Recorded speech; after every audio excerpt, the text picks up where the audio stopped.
পাবনা জেলা বীরপুর গ্রামের প্রাইমারি স্কুলের মাঠে একটি খেলার আয়োজন করা হয়েছে।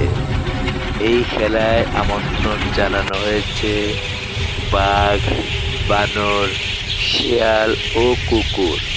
এখানে লাইসম্যানের দায়িত্ব পালন করতেছে বানর এবং দর্শক হিসাবে পশুগুলো ছেলেদের খেলা দেখতেছে। এই অভিনব খেলার একমাত্র আয়োজনকারী বানর। এই খেলাটি আপনাদের কাছে কেমন লাগছে সেটা লাইক এবং কমেন্টে জানাবেন। আর এই চ্যানেলটিকে সাবস্ক্রাইব করবেন যাতে আরও এরকম সুন্দর সুন্দর খেলা আপনাদের মাঝে আমরা আনতে পারি।